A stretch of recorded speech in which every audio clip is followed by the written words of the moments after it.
Hey, how are you? Welcome to another Fearless QA. We are excited about a whole lot of stuff. We're excited about our guests. We're excited about all the shows we've done, and we just surpassed 1 million views on here on Justin. So that's kind of a landmark thing that I never thought would happen. So thanks for everybody who's tuned in and all that over all that time. We at Fearless QA, we take tweeted in questions and we celebrate that. So if I ever lack the ability to ask the questions you wanna see, tweet them in. They'll show them to me, and if they're not super lame, we will ask these questions and get some answers.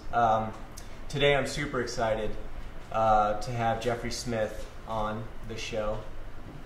Jeffrey is the author of the best-selling book on genetically modified organisms, seeds, specifically seeds of deception, discontent. I always want to say seeds of discontent. It's a different book. Yeah, that'll be next. Amazing book, and the bestseller in the on the issue. So it's super exciting to have you on. Great to be on. Thanks for. And my dad, as usual, is back on the couch in the role of Ed McMahon. Hi there. Nice to see you. Good to see you again. It's always nice to. It's like our time together now as the shows. Yeah, We get yeah, to. this bonding. I love this bonding. We get to hang out. We are going to talk about what's going on with genetically modified organisms. We're going to find out what they are, because a lot of people don't realize what they are, what the differences are between actually breeding different types of seeds and breeding characteristics and genetically modifying those characteristics. So we're going to talk about that. And we are going to probably just talk about whatever else we want to talk about along the way too. So we could go off topic. This gets really heavy, so we don't want to be too heavy. There's an experiment going on with our food supply, and some of us are opting out. Some of us are still in it. One of the things that I mentioned to you was that your video, if you go to Seeds of not discontent. Don't go to seedsofdeception.com. There's a video where Jeffrey is really lays out what's happening with our American food supply. And I had been talking to my parents about trying to get them to eat organic and for so long. And I sent this link to my dad and my mom. My dad ignored it, but my mom, but my mom watched it, and the next day, their diet totally changed. The refrigerator changed. Oh yeah? Totally. I mean, I didn't recognize any food at all that were in the refrigerator. She tossed everything. Yeah. It's very, very common. I call it the cupboard stage, when people go through the cupboard and throw out things, anything that contains genetically modified foods. And the thing is, it's very typical. You know, when people realize, and we'll get into this, eating a genetically engineered corn chip might turn your intestinal bacteria into living pesticide factories. That's probably the scariest sentence you could ever say. It's hard to even know what it means. I know. But you can take people through it and really explain we'll do that. it. Yeah. Let's talk a little bit about just you personally. All right. Where'd you grow up? I grew up north of New York City in the suburbs. Okay. And I grew up on Hostess cupcakes and complete junk food in front of the television. Right. Wonder Bread. Yes. Well, not so much Wonder Bread, but pretty much. Yeah. Twinkies. The little cupcakes with the little twirly things on the top. Exactly. Those things are awesome. I mean, that used to be like a great weekend or a great like Saturday night. I'd get that and an Auto Trader. But did you just eat it all, or did you eat around it and create it? There's techniques. There's many techniques you can do. The frosting first. Yeah. So you grew up there. You went to college where? Did you go to college? State University of New York at Binghamton. Okay. And then you went into business, I imagine. Well, actually, I didn't go into the GMO business. No, GMO wasn't even existing then. I was working for nonprofits, I did some consulting. I have got my master's in business, worked with campaigns. General do-gooder, wanting to help the world. You were from the beginning. Yeah. Where do you think that came from?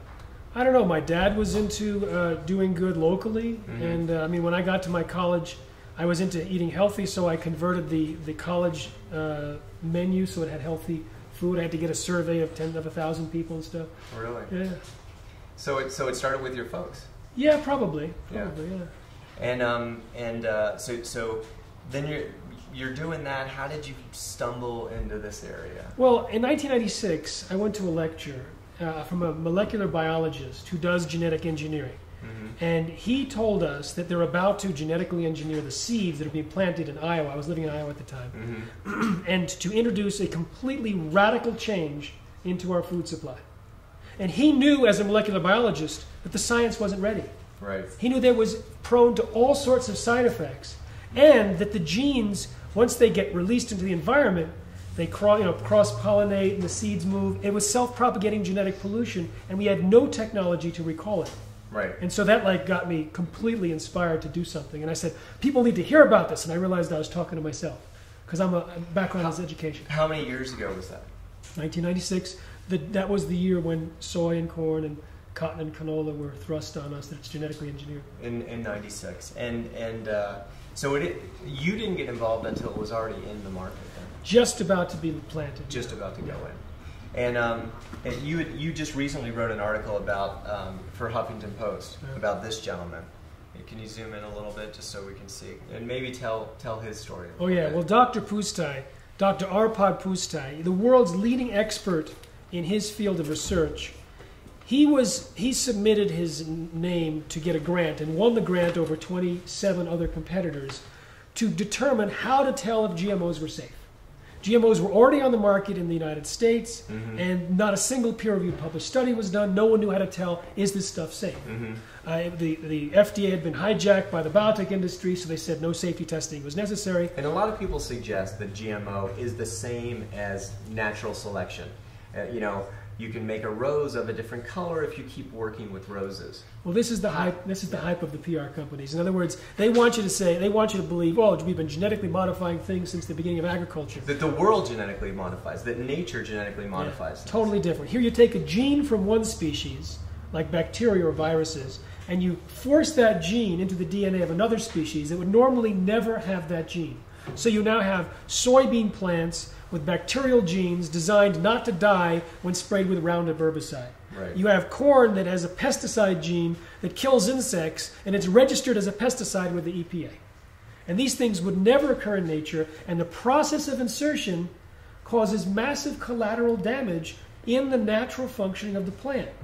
So by the time it's grown into a GM plant, like 2 to 4% of the DNA is different. Hundreds or thousands of natural genes have changed their levels of expression. And in fact, the FDA's own scientists, when they were asked to comment on this, they said these things could create allergies, toxins, new diseases, and nutritional problems. Please require long-term safety studies.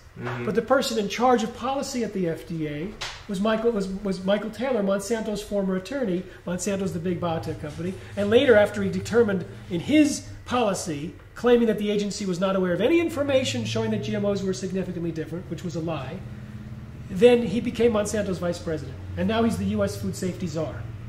So he fast-tracked GMOs in the United States. I think he's probably responsible for more food-related illnesses and deaths than anyone in human history, and he's in charge of the U.S. food supply. But getting back to Dr. Pustai. Yeah. So he was given the job of figuring out how do you know if GMOs are safe. So he created a protocol, and he was a pro-GM scientist, and he put a potato through the protocol, and he discovered that the supposedly harmless genetically modified potato caused potentially precancerous cell growth, smaller brains, livers, and testicles, partial atrophy of liver, damaged immune system in his rats, mostly after 10 days. What was the genetic modification to the potato? They took a gene from the snowdrop plant that produces a natural insecticide and put it into the potato. And they fed that potato along with a complete balanced diet to some rats. They fed other rats non-GMO potatoes, and a third group was fed natural potatoes along with the insecticide. It was spiked into the diet. The same insecticide that the GMO potato was designed to produce, but here was just natural potato plus insecticide. Okay. But only those that ate the GM potato got sick. So it wasn't the insecticide that caused the problem. It was somehow the process of creating the potato through the process of genetic engineering that caused this massive damage. So what happened with Pustai is he went public with his concerns and was a hero for about 2 days at his institute. That's a long time. What about enough. What can you ask for? And then 2 phone calls were allegedly placed from the Prime Minister's office in the UK, forwarded through the receptionist to the director of that institute. The next day, Pustai was fired after 35 years, silenced with threats of a lawsuit. His team was disbanded, they took away his data, and his protocols were never implemented as intended. They were going to be the criteria to evaluate GMOs before any product was approved. So he was trying to create the testing system, that those protocols that would be used EU-wide. with all through Europe. Yes. And with any genetically modified potential offer. Exactly. Right. In the U.S., what do we have in terms of those protocols? Well, what we have is the FDA saying the companies themselves, like Monsanto, can determine if their foods are safe, and they can put it on the market without even telling the FDA. So the same company, Monsanto, that told us DDT was safe and Agent Orange was safe and PCBs were safe, they're telling us that their genetically modified crops are safe. Now, I've spoken to some people who worked at Monsanto, and one guy said to me, he used to work at Monsanto, that they did a rodent test with their genetically modified crops. They found there was damage to the rodents, and so instead of taking the crops out of contention, they simply rewrote the study so it appeared to be less damaging to the rats or to the mice. He also said that... So they're pro-rat. Yeah, there you go. Okay. There you go. He also said that some of his 3 scientists were doing food safety evaluation of milk from cows treated with Monsanto's genetically engineered bovine growth hormone. And after they looked at the milk and studied it, these 3 scientists from Monsanto refused to drink milk again unless it was organic and therefore not injected. So they refused to eat their own product. There's that great tobacco company quote where one of the executives said, no, we don't smoke, because they asked him if, do you smoke? He said, no, we reserve that right for the poor and uneducated. Oh my goodness. And I think, there may be some of that going on. This looks like it has something to do with the study that this is a different study. It's a different study. Similar results. The scientist was nailed afterwards. Okay, this is a rat testicle. Okay. Never seen one. I've never seen one either, except I'm kidding. Maybe I should. Have you? I got a whole collection of rat testicle photography. That was you, huh? Yeah. Okay. And this is a blue rat testicle, and this rat was eating GM soybeans. So, and in the blue balls. Blue you get balls. blue balls. Yeah, absolutely. Yeah. And so the rats that ate genetically modified soy, their testicles changed from the normal pink to blue. Mice that ate genetically modified soy, they also had damage to their testicles, including changes in the young sperm cells. And then they looked at the embryos from parents that were fed GM soy, and the DNA functioned differently. Now, what's happening with the offspring of animals that are fed GMOs? Look at the next one. More than half of the babies of female rats in this small preliminary study, more than half of them died within 3 weeks, compared to only a 10% death rate when the mother rats were fed non-genetically modified soy. Where's this study from? This was from Moscow in 2005. Okay. Now, when she came out with this study, she was attacked and vilified, and she was told no more GM research. Papers were burnt on her desk. Samples were stolen. One of her colleagues said, well, maybe, tried to comfort her, said maybe the GM soy will solve the overpopulation problem. This was to try and comfort her. Now, 5 years later... Interesting, because most of the time, genetically modified organisms are sold as solving the hunger problem. Right. That we have to have GM products or we won't be able to grow enough food. It would solve the hunger problem if we solved the population problem, if we reduced the population on Earth. Now, there was another study in Moscow, a different part of the Russian Academy of Sciences. They fed hamsters genetically modified soy for 2 years, and by the 3rd generation, most of them, with eating the GM soy, lost the ability to have babies. But those that ate the non-GM soy had no problem. And problems with your sexual function seems like something that'd be really motivating to people. You really wouldn't want that out there. That's true. So I could see why there'd be a lot of pressure to get rid of any kind of research that pointed that direction. We like the macho. We like the macho. Absolutely. We like it a macho.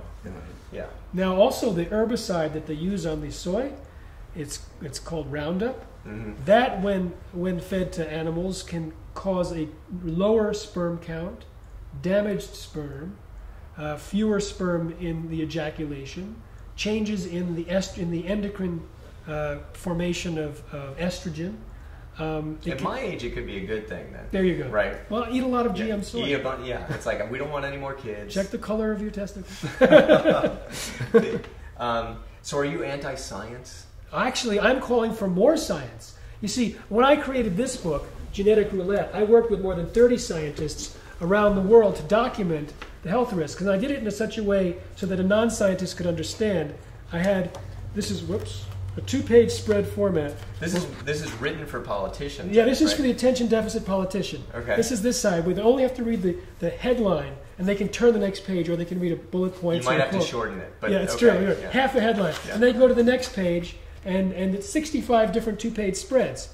And this was basically all the different thousands of sick, sterile, and dead livestock, thousands of toxic and allergic reactions in humans, damage to virtually every organ and every system studied. So what we're clamoring for is saying, more science. But every time someone discovers a problem, they're fired, stripped of responsibilities, forced out, denied tenure. And it happens, it's still happening. A guy that just reanalyzed Monsanto's own rat studies said, well, Monsanto said there was no problem, but there were signs of toxicity in the major detoxifying organs, the kidney and the liver. Mm-hmm. And what happened is he's now under attack. Mm-hmm. And he's a very top French toxicologist. It doesn't pay to be a whistleblower so far. No, it doesn't. In fact, there was 2 Fox TV whistleblowers. Mm-hmm. You don't usually use those in the same sentence. But I think I know this story. Yeah. Recombinant bovine growth hormone, Yeah.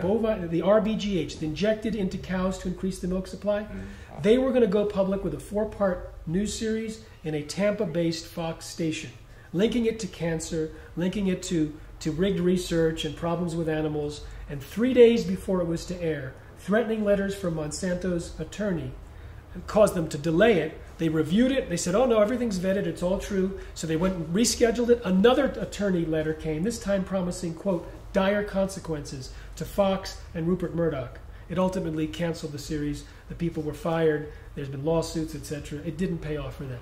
Why would you think that people would pale so much with those threats?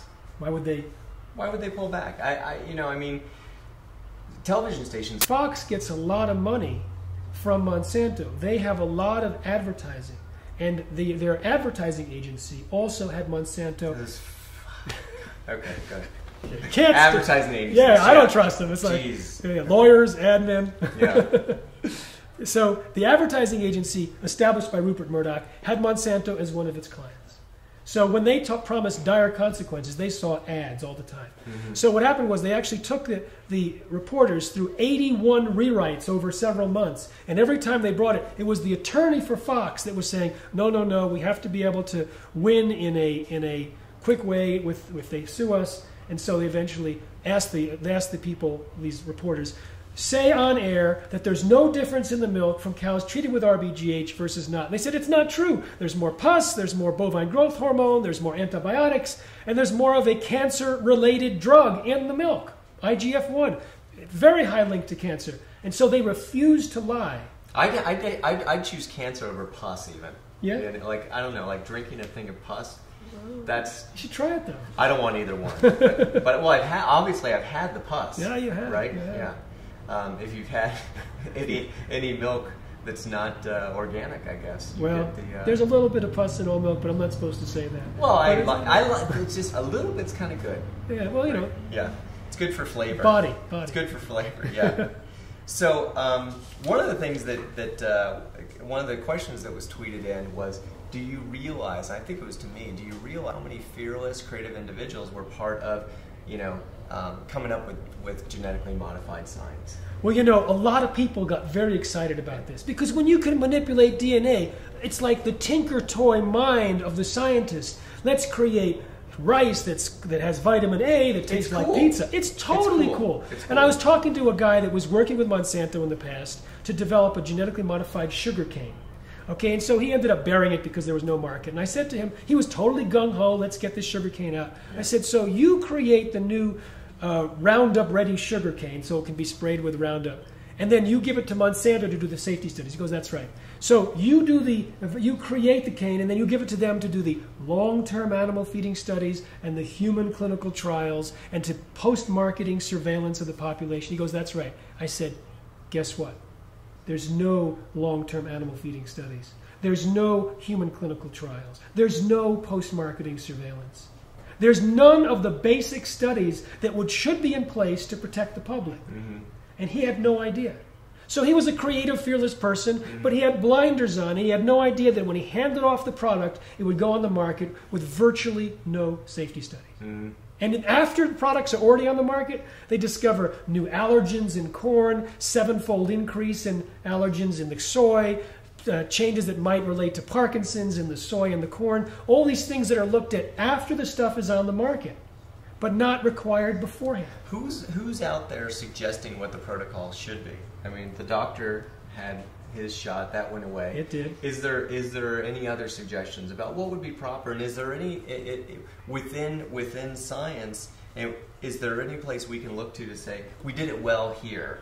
Let's take that and apply it. I'll give you 2 examples. The FDA actually came up with a sheet. The scientists came up with a sheet of what should be done, completely ignored by the political appointees. More recently... Which scientists? At the FDA. At the FDA, yeah. Okay. More recently, I interviewed an 81-year-old biologist who's renowned around the world, Dr. P.M. Bhargava. He was assigned by the Supreme Court in India to review the approval process of GMOs in India. And after 8 months, he said it's a complete sham. Not a single GM crop anywhere in the world has been properly approved. He said there are 29 categories, and he wrote it out, 29 categories of things that should be looked at. Only 10% have been looked at, but it was done by industry-funded study that was so poor, it was worthless. So he laid out 29 categories with a protocol saying it would take 5 to 7 years, maybe up to 20 years to evaluate. And he said there should be a moratorium immediately on all GMOs until these studies have been done. Is the process that drugs go through with the FDA? Totally different. It's totally different. Totally, and it's very, very detailed. And even after it goes through all those things, in an 18-month period, half of the drugs approved had to either been pulled off the market or relabeled as more dangerous. So even with a $500 million approval process with drugs... Exactly. Yeah. So with GMOs, they have a voluntary consultation process where the biotechnology company can submit any evidence they want. And if the FDA scientist says, can you answer this question? They're typically ignored. At the end of the 6 months or 12 months, they get a paper back from the FDA, which is a letter which says something like, this is to verify that Monsanto believes its foods are safe and that the FDA does not require any FDA evaluation. What is the loophole that allows that? Because if you have a drug, you've got intellectual property, you've got a patent probably or several, and because of that, you've created something new, and something new needs to be tested to protect the public. Right. Why is GMO different? It seems like it should be the exact same process. Exactly. You normally, when you have a food additive, you have to have testing and labeling because it's new. Mm-hmm. But in 1991, the White House, under the first Bush administration, had told the FDA promote biotechnology. So they had to create a way to get it on the market without testing and or labeling. So what they did is they invoked a rule that labeled it as generally recognized as safe, GRAS, GRAS. And they said, normally to get GRAS status, you need peer-reviewed published studies and overwhelming scientific consensus. They had neither. No published studies, and even their own scientists, the overwhelming consensus were that GMOs could create allergies and toxins and new diseases and nutritional problems. But in a move that many considered to be illegal, they pushed it through anyway with Monsanto's former attorney in charge. And so now it's up to the companies to determine whether their genetically modified crops are generally recognized as safe. And if so, the FDA requires no studies and no labeling. So it was basically a underhanded way of getting around the law. And is it because it's recognized as, well, that is a corn seed and we are familiar with corn, and so... It's the concept called substantial equivalence, which is not scientifically defined, and when they looked at it, it doesn't hold up to scientific scrutiny. But how can something be equivalent yet patentable? Exactly. When you look at it from the FDA... FDA... The patent office doesn't say, hey, this is pretty much the same. You get a patent. That's exactly. The FDA says no different. The patent office says unique and different. You're absolutely right. So I mean, we will debate who's right. We're going to get into a little bit more bad news, I think. I think so. And then we'll try to we turn gotta this thing around. It can't be disease, destruction, death, goodbye. Bye. Hope you enjoyed the show. We're going to give a way out. And Pustai is an answer for that. There's really? Yeah. Okay. You'll see that. There's good news. A little bit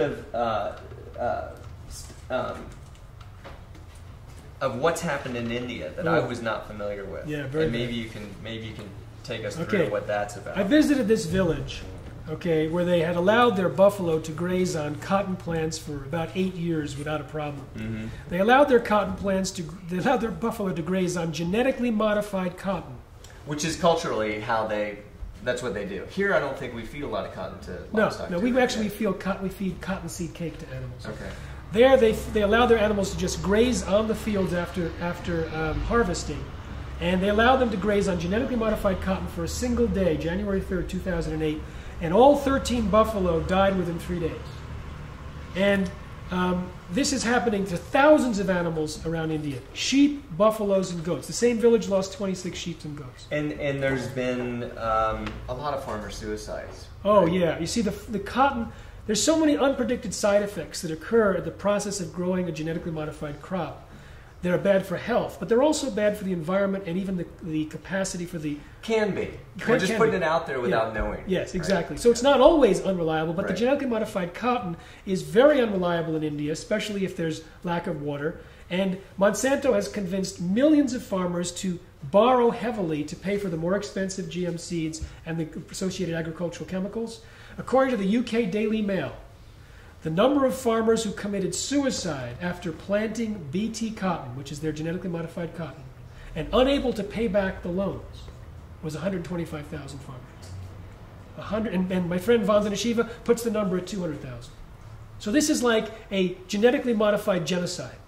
And on top of that, thousands of farm workers are getting rashes all over their bodies and itching from touching this genetically modified cotton. And I actually went around India asking people. I have on video people raising their hands saying that, they're getting the itching. There was a study by the Sunday Indian, a newspaper, that actually looked at hospital records that said that itching has increased massively this year because of BT cotton. Mm-hmm. It's a really dangerous thing. I mean, over 100,000 suicides. It's hard to fathom. But India is a big country, and farming's a little bit different. I mean, we would definitely get the news here.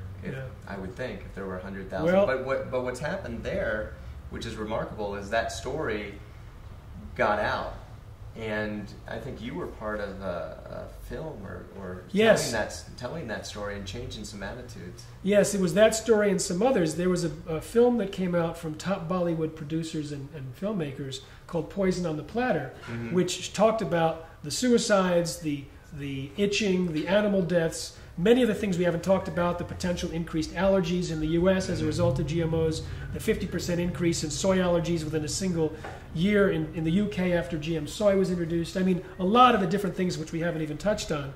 And that was put out in a 30-minute film. And it was absolutely galvanizing of public support, public opinion now against GMOs. And so with hundreds of thousands of people in India, maybe millions being exposed to this information, they couldn't fast track the next GM crop, which was eggplant. And so earlier this year, they canceled the eggplant because of the mobilization of public opinion, which was in large part due to this film, which was based on my second book. And I think this is something that most Americans don't realize, that in India, there's more awareness of the issues. In Europe, although Dr. Pustai was slammed and fired and silenced, Europe has a very different attitude about GMO, and they allow labeling of GMO, or they require labeling of GMO. The U.S. doesn't require labeling of GMO. In fact, there's been many attempts to overturn your ability to say something is GMO-free. Exactly. Right? Now, what happened with Pustai is very interesting. The guy was fired from his job, from his potato experiment, what we covered earlier. After 7 months, and this relates to your point, after 7 months of being unable to respond, his gag order was lifted by an order of Parliament, and the press went wild. 159 column feet of articles written within a week. One editor said it divided society into two warring blocks. Within a month, 750 articles were written. That was the tipping point. Within 10 weeks of his gag order being lifted, Unilever, Britain's largest food maker, publicly committed to not use any more GM ingredients in its European brands, because using it had become a clear marketing liability. And it's European brands. In its European brands. And within a week, virtually every major food company said the same thing. But not in the U.S., where the whole story of Pustai and the destruction of the rats and stuff was described by Project Censored as one of the 10 most underreported events of the year. So in the United States, if you ask the average American, have you ever eaten a GM food in your life? 60% say no. 15% say I don't know. Most Americans eat it in every meal. And I think that we are so confident that we would lead the world in protecting our own people against anything, right? I think when we think of our FDA, we assume that we are the best at this. You know, those that study the FDA, it's like even a former commissioner of the FDA said, what bugs me is that people think the FDA is protecting their health, but it's not. Within the first decade, the person that founded the FDA... The FDA wants to protect people's health. Although it has been the scandal-ridden agency for decade after decade, been looked at by the accounting office, by Congress. It turns out there's a lot of alignment by the FDA with the regulated companies it's supposed to regulate. So they have a lot of corporate influence in there. I mean, think about this. When they were looking at bovine growth hormone from Monsanto, the person in charge of policy was Monsanto's attorney, former attorney. The person who was leading a division, she was the person that did the study for Monsanto and then switched to leading a division that reviewed her own study. Another person. And she probably liked it. Oh, I'm sure she did. Then there was a person who was also on contract reviewing RBGH for Monsanto and then became the chief reviewer of Monsanto's product.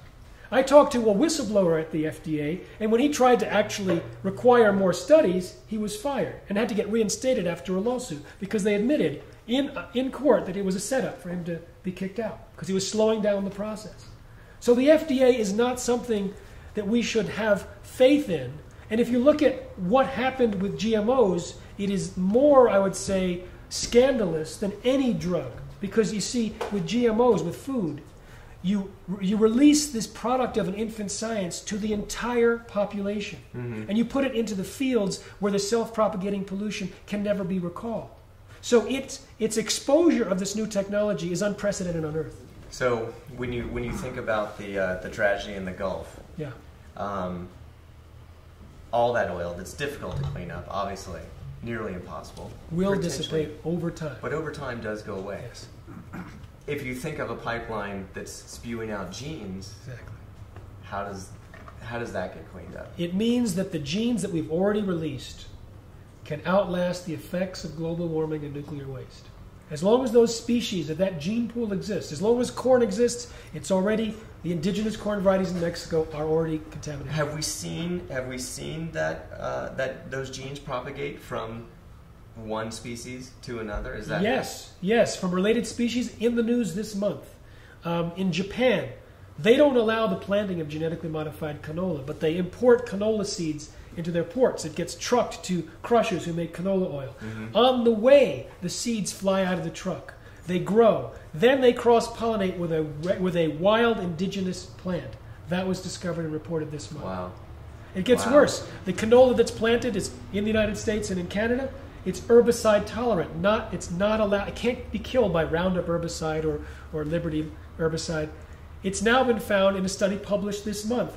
There are thousands or millions of plants all over that have become weeds themselves, that have migrated outside of fields, and you can't kill them with these herbicides.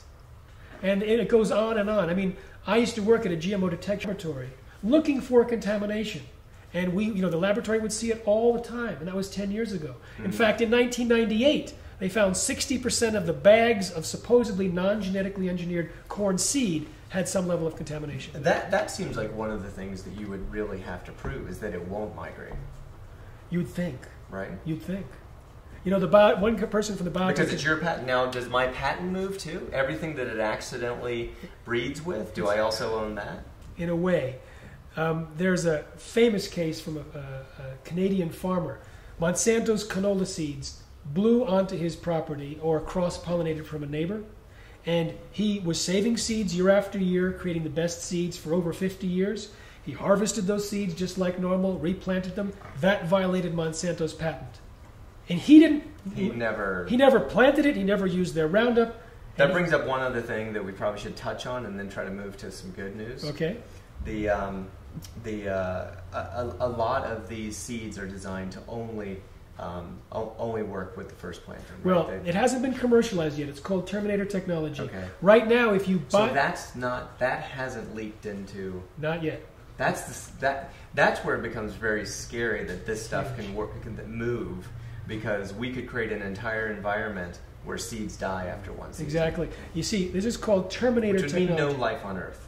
That would be... no plant life on Earth. I hate when that happens. Which would really ruin the mammal population. Yeah, it would be a real bummer. It would be a bummer. It would be a bummer. So let me explain about how dangerous this is, because you're absolutely right. They created a technology, we call it Terminator technology, which plants grow sterile seeds. So you can't replant it. It forces you to go back to the catalogs of Monsanto to buy seeds. Now, 1.4 billion farmers save seeds each year. Yeah. And this Terminator technology was designed to convert them into biosurfs so that they go back every year to Monsanto. Exactly. Now, it doesn't benefit, and you can't argue that that benefits anybody other than the maker of the seed, right? Worse than that. Does anyone try to argue that it benefits humanity some? They try and claim now that it will prevent contamination because the pollen that it releases. Oh, we'll fix that thing that we already screwed up. Exactly. Yeah. But if you take a look at the big picture, right now, the diversity, the biodiversity of our seed supply is our security.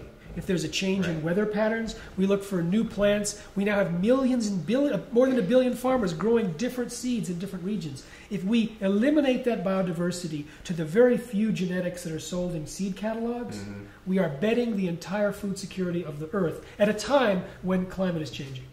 And there is folks that have created that seed bank. Yes. Which is kind of scary in itself. I met the guy, yes. Yeah. Sort of end of days seed bank. Like, Yeah, you know, everyone needs the address of this thing in case everything collapses. We can go there and we can pull out it's some in good northern Norway. Don't forget. It's hard to get Book there. your tickets now. Yeah, hard to get there from here. So we don't have too much time. I want to. Good news. I want to talk about some good news. Okay. Bovine growth hormone. There's good news there. As Absolutely. much work as you talked about in blocking people and shutting down whistleblowers, etc. There's real change there. Absolutely. We are educating people about the risks about cancer, the high levels of IGF-1. Consumers are saying we don't want it. The food company is responding. Food companies over and over again. Walmart has kicked it out of its milk. Starbucks out of its milk. Dannon and Yoplait out of its yogurt. Most of the dairies in America have kicked it out. Wasn't there some legislation just recently to forbid people from marketing milk as bovine growth hormone free? Well, you see, Monsanto tried to get the FDA and FTC to make that a law, but they actually refused. And one of the few times so they went after FDA. their FDA. All right, we're for you. But the state governments, some of them are wrapped around Monsanto's finger, and so the Ohio government has said you can't say RBGH free, you can't say RBST free, you can't say hormone free, and you have to spell it out. And if you spell it out, you have to put a sentence in there on the same side of the package with the same font size, at least 7-point, that says, according to the FDA, there is no difference between the milk from cows treated with bovine growth hormone compared to those that don't. Okay, so it's just like the Fox. Yeah. The Fox people say this was written by Michael Taylor, Monsanto's former attorney, as a white paper, as a suggestion, but the governor of Ohio has made it a requirement. And there's a lawsuit going on, an appeal going on, and if we lose the appeal, then every single dairy company that sells a product in Ohio, which is all the national dairy brands, will be forced to change their labels, and many have told us that they're going to stop claiming RBGH free because of this one man, this governor of Ohio, who's up for re-election. So if you happen to live in Ohio, tell him I'm not going to vote for you unless you change that law. All right, some action. All right, action. What else can if you're out there? What is so that's probably going away. Yes. RGBH is probably going away. Yeah. And it didn't take that many people. It didn't take that many minds to change, really. Exactly. It wasn't that 100% of people had to be convinced. A small portion had to be convinced. They had to change their buying habits, and the market had to shift. Right. And you have a lot of theories about that. Yeah, I mean, the tipping point, it's known all over AdWorld. It's known everywhere. We think that because GMOs offer no consumer benefit, they just basically either drink poison, the pesticide or produce poison. They either produce pesticide or they tolerate sprays of herbicide. Right. They have basically farmer traits, no consumer benefits. So if a small percentage of shoppers start avoiding the foods that contain the GM ingredients, it'll become a pure marketing liability. Right. Companies like Kraft have already removed GMOs from their Japanese brands, from their European brands. They're looking at Americans. If they're losing millions of dollars because they're using GMOs. Why? I guess it's just cheaper. What's the reason that? It's out there. If you go to the corn elevators, if you go to the corn processors, they just take corn from everyone, and 85% of the corn is genetically engineered. If you want to get non-GM corn, you have to get farmers that have had a special identity preservation system that allowed it to be non-GMO. You pay a little premium right now. But if they switch it to non-GMO, the whole system, the whole grain system can be switched back to being non-GMO, which is what we hope to do. So we have a campaign for healthier eating in America, designed to create a tipping point of consumer rejection against GMOs to force them out of the market. We saw that in 10 weeks it was kicked out of the market in Europe because of a high-profile GMO food safety scandal, because of coverage by major media. Now, the major media has been close-lipped on the GMO issue, but we have enough people on our side so we don't have to have it on Oprah Winfrey, and she could end genetic engineering in 60 minutes. We can do it by appealing to the specific groups that we know are receptive to our message. Now, do you really want to end genetically modified organisms, or do you want to ensure that they're safe and put in protocols? I mean, there is sort of a difference. Big difference. Yeah. I would say, based on my studies, the current generation of genetically modified foods are completely irresponsible. That maybe someday we can safely and predictably manipulate the genes for release in the environment, to improve the environment, to improve human health. But right now, I would say all GMOs should be put back in the laboratory where they belong, Okay. and absolutely never introduced into the environment until at least we understand the language of the DNA. Most of the assumptions that were used as the basis of safety claims when GMOs were created turn out to be false. And I guess that's important because you can be painted as a person who's against science. I am all the time. We're saying, give me more science, and we're saying, oh, that Smith guy is against science. And we'll put this show, and I'll put a little posting on my blog, and we'll set up this show, and we will have, I predict, a debate that will occur, and there'll be 2 or 3 people that will come out, and they'll show up on the site, and they'll be extremely pro GMO. They'll be in the last case they were not real people. Right.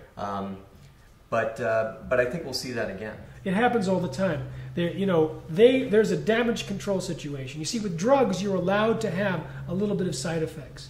But with food, you're not. If they discover one slight change in the food, then their entire myth that this stuff is safe falls down, and multi-billion-dollar industry falls to its knees. But farmers will be okay. Farmers, right? Of course, they'll have the non-GMO seeds. Just in a few generations, they'll have as much non-GMO seeds as they could possibly use. So if it's not going to hurt farmers, in fact, it only hurts a few biotech companies, I guess. Yes. Now, it's not going to hurt the food companies. Well, the food companies will have to spend some money during the transition, but the transition is already happening. The fastest growing store brand claim in 2009 was GMO-free. Right. Supermarket News predicted 2010 would have an unprecedented upsurge of consumer awareness and concern about GMOs, and thanked me as part of the reason. Very nice. And but in Europe, it wasn't debilitating. No, the prices did not go up. Prices did not go up, Okay. and they could handle it. Now, the good news is that's key for people. It is. That idea that prices would not go up. The biotech industry will lie about it, as they have. Yeah, I think that there's some information out there that would suggest that prices will go up. You won't be able to eat anymore, but it's not true. Now, and we know because it's been piloted in Europe at this point. In the Europe, as I in the call Europe, it. yes. Yeah. In the empire. Yeah. Now, there's one question that's on the mind of some of your viewers now. I'm absolutely sure, and that is, what's genetically engineered and what's not, and how do I avoid it? Okay. That is one of the questions. One of the big questions. Now, 53% of Americans say that if GMOs were labeled, they'd avoid them. So we're actually the majority. And I have a shopping guide, the non-GMO shopping guide, which is also at non-gmoshoppingguide.com. And there's hundreds of brands in 22 different food categories. But what everyone should know is that there's 8 GM food crops. 8. Okay, this is worth writing down. What are the GM food crops? Okay, soybeans, corn, cotton, which is used for cottonseed oil, canola, sugar beets, and those are the 5 major ones. Good news on sugar beets, too. Very good news. A federal judge said it was approved illegally. No more sugar beet seeds will be sold as of now. And so the sugar supply will eventually return to non-genetically modified sugar. But right now, it's 95% of the sugar beet growers use genetically modified sugar beets, and more than half of the sugar in the United States is from sugar beet sugar. So there's also Hawaiian papaya, and a little zucchini and crookneck squash. And that's it. There's no more tomatoes in the market that were genetically engineered, no more potatoes, they were taken off the market. The biotech industry literally had a plan to genetically engineer 100% of all the commercial seeds in the world and had expected to accomplish that by 95% of it by 2004. But because the tipping point was achieved in Europe, it stopped their plans cold. Mm-hmm. We expect to create a tipping point in the United States, which I think will drive GMOs out of the market completely. And so we have a plan to explain to people the health dangers, which we know convince people to avoid them. I mean, we started out that thing with your dad. What happened with my dad? Yeah. You know, and so we have that free online film. We have the free online film called Your Milk on Drugs, Just Say No, about bovine growth hormone. Mm-hmm. A free online film called Hidden Dangers in Kids' Meals. Free online podcasts. We have this downloadable free non-GMO shopping guide. And so GMOs are not labeled, but this is your best guess of what it's in? That's it. Okay. If you eat organic, are you avoiding GMOs? The organic standard. Here, I'll hold that up. You can download this at the website non-gmoshoppingguide.com. And if you want to get activist stuff or the free information, that's at responsibletechnology.org. Because we have the Institute for Responsible Technology. Responsibletechnology.org, and October is non-GMO month. Who decided that? Well, it was was for me already. Yes, I see. Non-GMO month was established by a group called the Non-GMO Project, and they actually are now engaging in verifying the claims of companies that put non-GMO on their product. So you'll actually see on products non-GMO Project verified. And we are so happy. In fact, we're going to be requiring that if anyone wants to be listed on our guide, they have to be enrolled in this new non-GMO project, because this is the new standard. Before, if someone said non-GMO, what does it mean? Mm-hmm. It's whatever you want it to mean. Now we have a specific standard. It's agreed upon from consumers and manufacturers, and we have a third-party verified system. So organics are not allowed to use GMOs, but they don't require testing. Right. The non-GMO project does require testing. So you'll see even on organic products, it'll say organic and it'll say non-GMO project verified. Now, if it doesn't say non-GMO project verified, there may be some low levels of contamination that have never been tested for. Right. And even if it says non-GMO project verified, there might be some very low levels of contamination because it has to have some level of tolerance.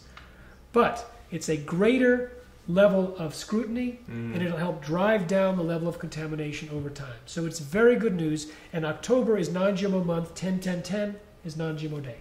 And if people are out there and they didn't know anything about this, or maybe they knew a little bit and they listened to you and they're kind of inspired the way you were the first time you learned about it, what would you suggest in terms of them helping out? Well, if they're inspired, we need marketers. I'm convinced we need marketers to tell these stories. Absolutely. We have so many outreach groups that we want to create materials for. So for the marketers, we want to create outreach material for parents, for religious organizations that may believe GMO means God move over, for healthcare practitioners. The American Academy of Environmental Medicine, for example, condemned GMOs last year, saying all doctors should prescribe non-GMO diets to all patients and cited the evidence. We want to do outreach to chefs and restaurants. So we actually have a plan to approach all of these groups, and we are welcoming stakeholders from these targeted groups and many more, and we're inviting marketing people to come and help us, and people that do social networking, and people that create films for YouTube.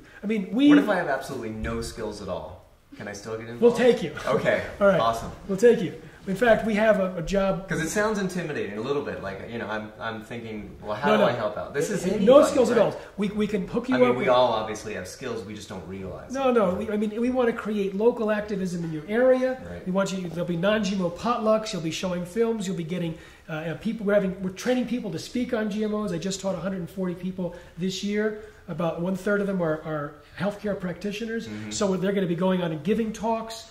We're going to have new videos to release so you can host film showings. Mm-hmm. So we have all this on responsibletechnology.org, and we're going to be releasing it between now and October, so that during October's non-GMO month, when people go to these events at hundreds of natural food stores, they'll say, well, what do we do now?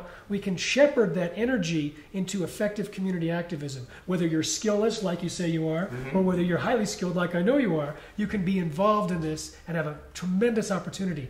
In fact, we think we only need 5% of U.S. shoppers to avoid GM ingredients. 15 million people, 5.6 million households. 28 million people already buy organic on a regular basis. 87 million people already think GMOs are very unsafe. We have the numbers on our side. We just need to convey.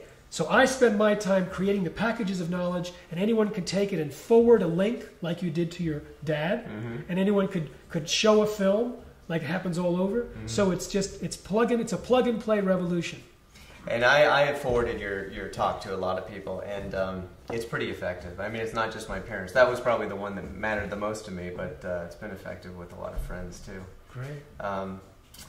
What else is good news? What else is good news?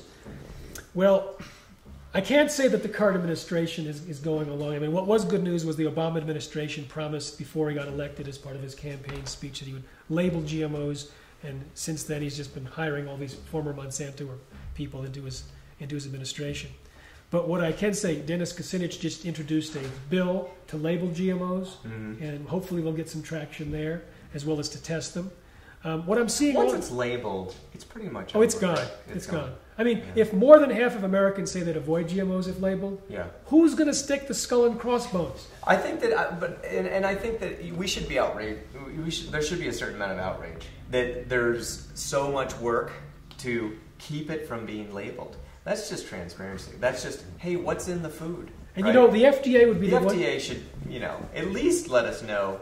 Here's what it's saying. The FDA has been told to promote biotechnology, so they don't satisfy the desires of 9 out of 10 of Americans in order to satisfy the economic interests of 5 companies producing GMOs. It's probably the wrong group to promote biotech.